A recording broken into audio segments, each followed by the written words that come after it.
Bosun, hide him aboard. Aye, aye, sir. Sir, dress ship. Very good, sir. Dress ship!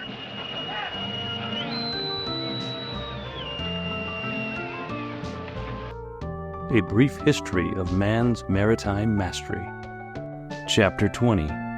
The Need for Speed and the Glorious Clipper. It was Wednesday, the 5th of September, 1866. A day like any other, except for the searing tension in the air.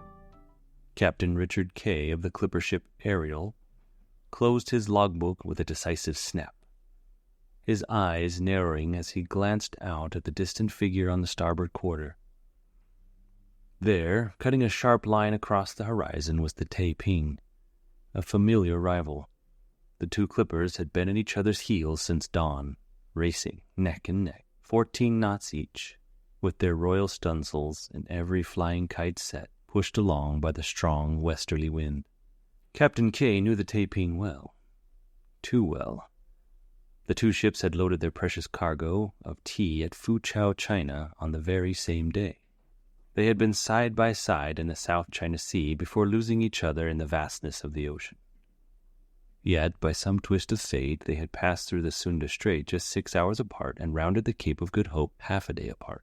They crossed the equator on the same day, and now, 3 months and 15,000 hard sailing miles from Foochow, they had come face to face once more, this time racing up the English Channel like two thoroughbreds unleashed. Under their bows, the knife-like cutwaters sliced through the choppy sea, sending plumes of foam skyward. Above, the towering pyramids of sail strained against the wind, driving the sleek hulls forward with relentless determination. The stakes were high. A freight bonus of 10 shillings a ton for the first ship to reach the London docks, and a coveted prize of £100 for the captain who got there first. Glory awaited, but who would claim it? Kay of the Ariel or Mackinnon of the Taiping? Through the night, the two clippers raced, their sails gleaming under the moonlight like the wings of a mighty albatross. As the dawn broke over the English coast, Ariel had a slender lead, picking up the pilot at Dungeness just 5 minutes ahead of the Taiping. With their masts groaning and the rigging taut, they charged into the Strait of Dover, every stitch of canvas perfectly trimmed.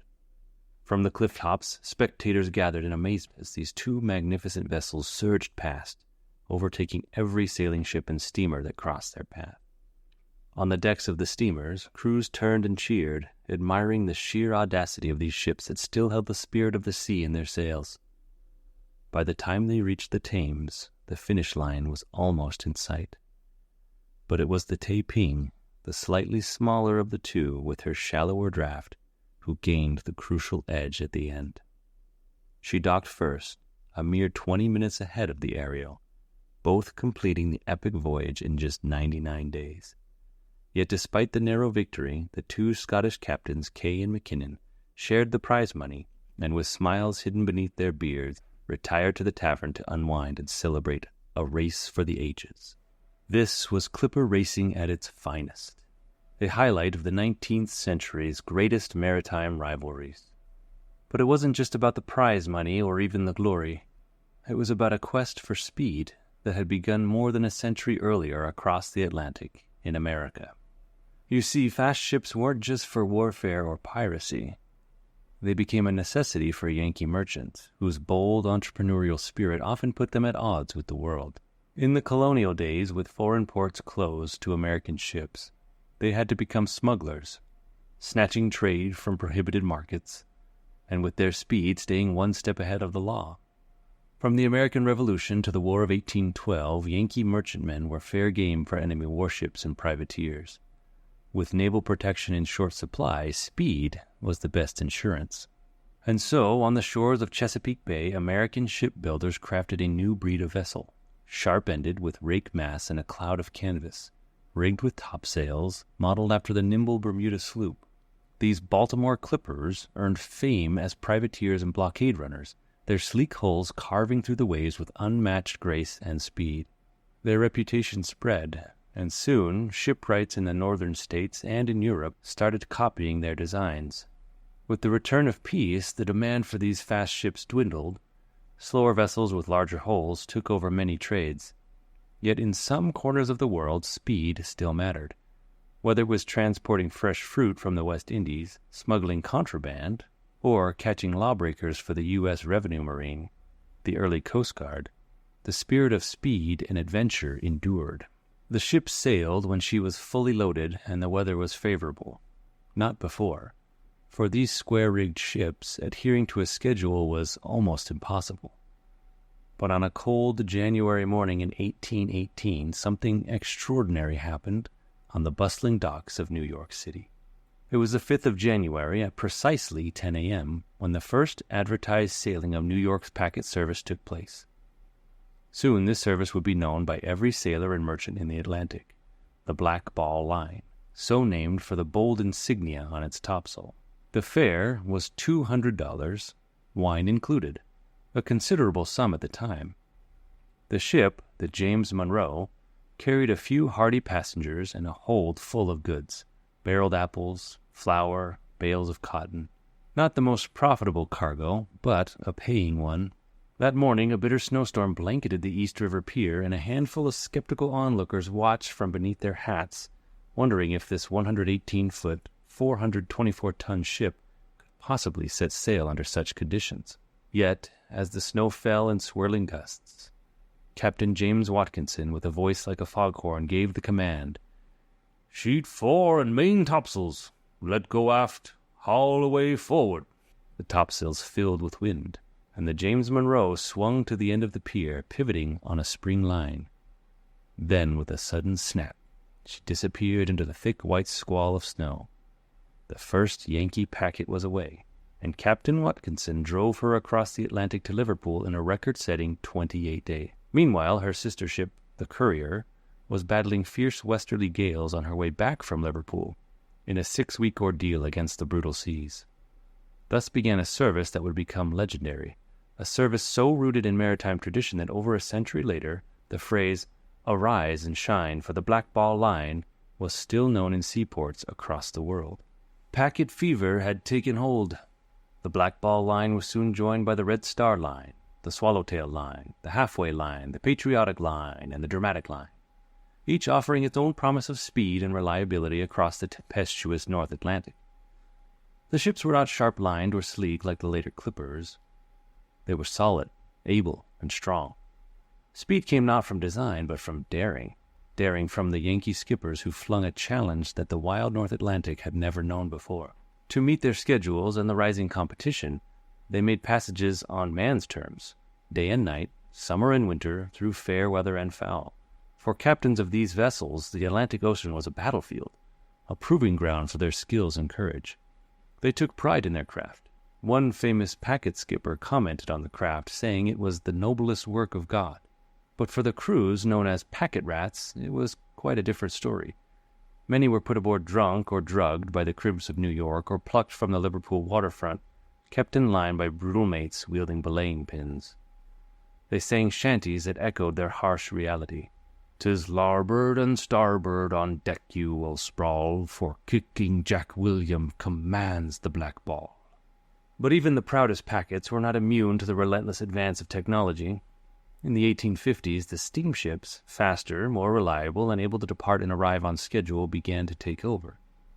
For all their hard driving, the packets sometimes limped into port 60 to 80 days out of Liverpool, their sails in tatters, their passengers haggard, and their crews worn out. Unfortunately, sometimes they didn't make it at all. Some ships simply vanished. The Ocean Queen disappeared with 90 passengers aboard, the Driver with 372 souls, the Independence, Robert Conley, and many others were lost to the cold, unforgiving depths. The packet's last trade was carrying immigrants to America by the thousands. They lined the docks of Europe, clutching their meager bundles, their children, and their fragile hopes for a new life in a new land. The rates were low, the service was scant, and the conditions were brutal. Passengers were given little more than water, sometimes a fire to cook by, and just a space 7 feet by 2 in the in-between-deck area. Bad weather forced them below, beneath closed hatches where disease and hardships took their toll. In October 1853, the Winchester arrived in New York, reporting 79 deaths in steerage. The ships American Union, Calhoun, and the Antarctic followed, bringing news of 80, 54, and 65 dead, respectively. The Havery packet Empire saw 75 of her 675 emigrants perish on voyage, while the Constellation buried 100 of her 922 passengers at sea. And so the packets, the wind-driven railroads of the ocean, died, not in triumph, but in hardship and sorrow. But from the ashes of these struggling packets rose a new class of ship, faster, sharper, built for speed and glory. The clippers, the greyhounds of the sea.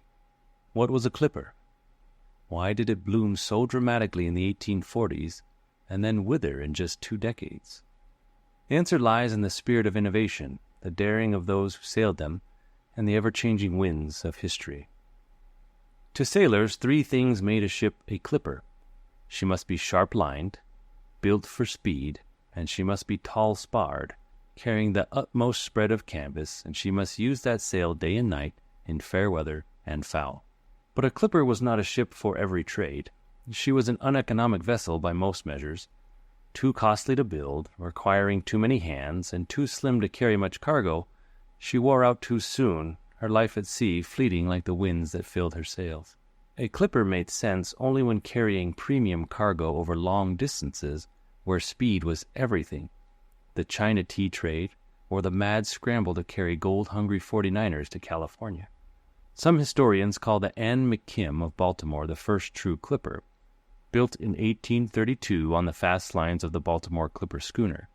She was 140 feet long with a 31-foot beam and a draft of 17 feet, registering in at 493 tons. She made fine passages to China and back, a swift and elegant forerunner to what was to come. But there was another contender for the title of the first clipper, the Rainbow of New York, designed by John W. Griffiths for Howland and Aspinwall in 1845. A 750-ton ship with bows that clipped the sea as a tailor's scissors cut cloth, Rainbow was the first known as an extreme clipper.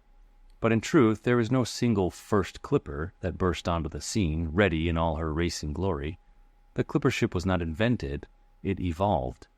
Men had her ready when the time and trade were ripe. Men like William Webb, Stephen Smith, Samuel Hall, David Brown, Jacob Bell, and Donald Mackay were all at the heart of this evolution.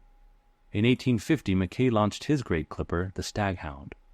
Designed and built in only 60 days, she was a wonder to all who saw her. Her hull stretched 226 feet.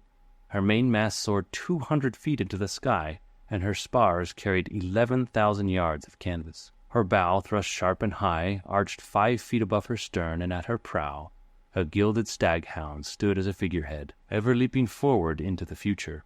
The Staghound set off for California in true clipper fashion, but 6 days out, a gale tore her main topmast and 3 topgallant masts clean away. Her men, true clipper men, worked tirelessly, rigging new masts and bending new sails while the ship raced on. With every passing day, more gold seekers clamored for passage to the west, and those who arrived offered fantastic prices for supplies from the east. The demand for fast ships soared, and clipper building surged in the 1850s. Donald Mackay followed the Staghound with a series of great ships. The Flying Cloud, the Flying Fish, the Sovereign of the Seas, and the Romance of the Seas, all as lovely as their names, were said to have been chosen by his wife Mary, a charming hostess with a taste for poetry. But there was little poetry in the lives of their sailors. These were the hard men who thrashed their way around Cape Horn, battling the fiercest winds and waves on earth. Round Cape Horn, to beat to windward, was the toughest piece of sailing in the world. Burly Swedes, catfoot Yankees, brawny former packet rats, some still wearing their old black ball caps, would lay aloft in sleet and snow, their hands raw and bleeding as they fought to reel in icy sails. And if the wind didn't pluck them off the yards, or the splitting canvas didn't whip them away, they faced each other's knives in waterfront brawls when the voyage finally ended. It took tough men to command them, and tougher still to endure the hardships and perils that lay in wait on every passage. But for these men, the thrill of the race, the call of the sea, and the pride of being a clipper sailor made every danger worth facing. Donald Mackay's clippers showed the world what sail could do. Under the young Josiah Creasy of Marblehead, the glorious Flying Cloud, queen of the clippers, rounded Cape Horn in midwinter and passed the Golden Gate in just 89 days and 21 hours on her maiden voyage in 1851. She logged 18 knots during squalls, a speed almost unheard of for a ship under sail. The Mackay clippers became legends. Lightning, built for the Australia run during the Victoria Gold Rush, set a record by logging 436 miles in a single day, averaging 18.5 knots, speeds that many 20th century steamers could not match. The Dreadnought, built for the California trade, repeatedly beat even the fastest Cunard steamers, but the steamship era advanced. The steamers gained the edge with their ability to navigate schedules with clockwork precision.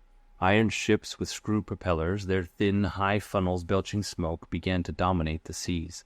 The era of the working square rigger was finished, except for the great steel sailing ships, heavy-lined and often undermanned, that continued around Cape Horn well into the 20th century.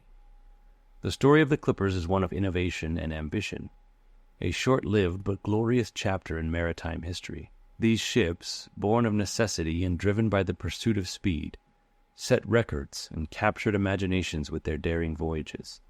Their captains were often as legendary as the ships themselves, men who pushed their vessels and crews to the limits of endurance. But as steamships took over, the age of sail faded, leaving behind a legacy of courage, adventure, and the relentless human spirit that sought to conquer the seas. The clippers remain a symbol of a time when the wind itself was the lifeblood of commerce, and the ocean an open road to fame and fortune.